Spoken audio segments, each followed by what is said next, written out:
This is an adult specimen of a Palo Verde pine borer beetle.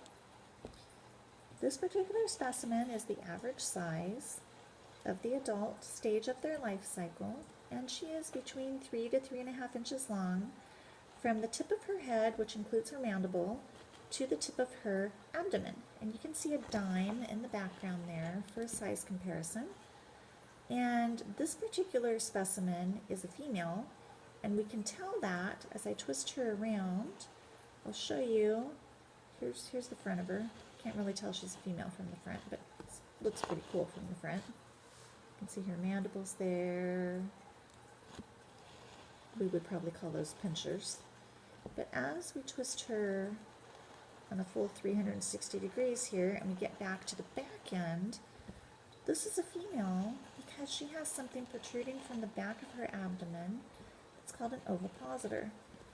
And over here, this part right here, my finger's closer, so it's really not to scale, but it's about 1/2 inch long, and it's protruding out of her abdomen.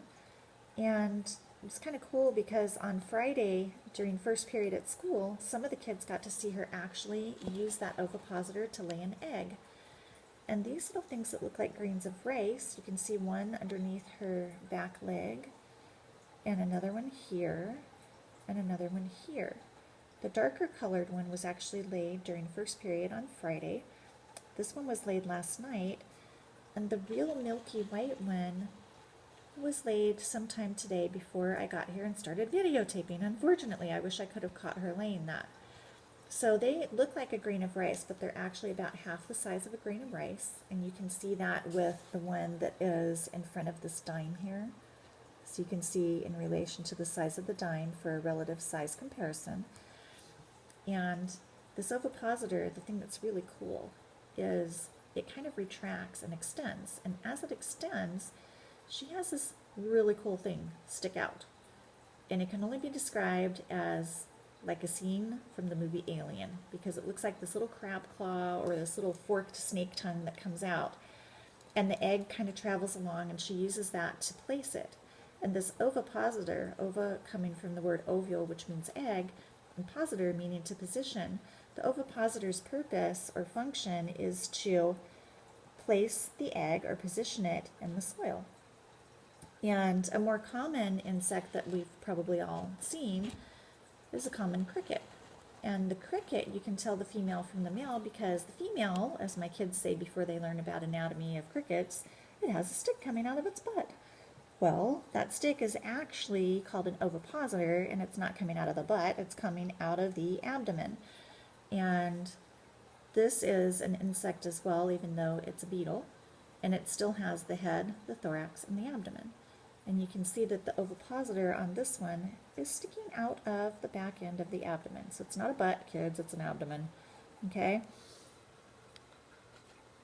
This particular beetle, and maybe I'll twist her around here so you can see her, she's preening and cleaning herself. And she has these pretty cool spiky looking things on her thorax. And that's one of the characteristics that allows us to tell this species from another. She's got quite large mandibles. Those are the pincher looking things on the front that we think, she's gonna bite me. But in actuality, they're pretty docile unless you start really messing with them, and then, yes, they will pinch you to get you to leave them alone. Poor beetle. This particular specimen was found in our library at a middle school. So the first reaction of the students was, it's a bug, ugly bug, we should be squishing it. But fortunately for this specimen, who has a face that only another Palo Verde borer beetle could probably love, or in this case, a biology teacher who's spending their Saturday waiting very patiently for the past hour to try and catch her in the act of laying an egg, the librarian happened to spare her from being squished by the middle school students and sent her to a biology classroom where the first period kids were fortunate enough to be able to see her lay one of these eggs. And the egg that she laid was actually this one right here in the very front. It's a little bit darker in color. So the longer after they've been laid, the darker in color they get. And the one that's by her left hind leg, she laid earlier today, and you can see that it's a lighter color white. So I'm hoping that we can catch her extending that ovipositor and catch her in the act of laying an egg. That would be really, really cool. I tried looking on YouTube and couldn't find anything, so my students could be part of a first and actually be able to share this on YouTube so that other biology students can catch one of these instead of squishing it and look on YouTube and go, hey, that's pretty cool.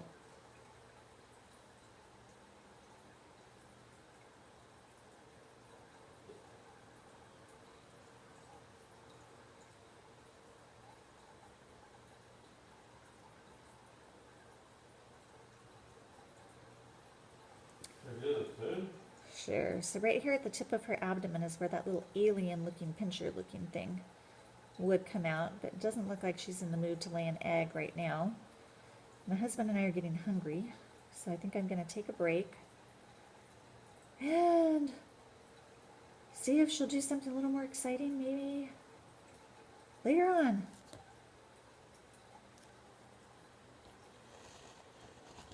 All right.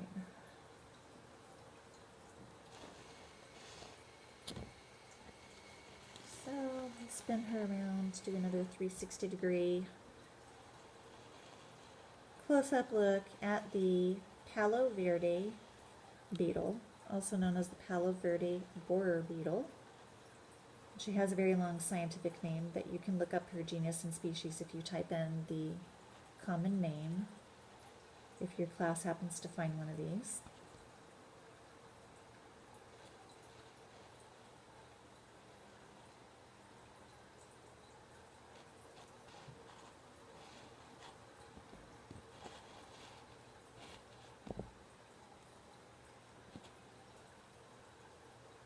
There's a nice up-close front view. Oops, sorry.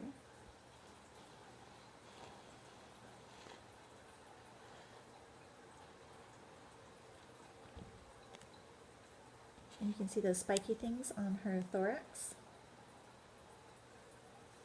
Those are traits or characteristics that make this species a little bit unique, and that's how my students were able to identify and prove that they had the right genus and species for this particular beetle.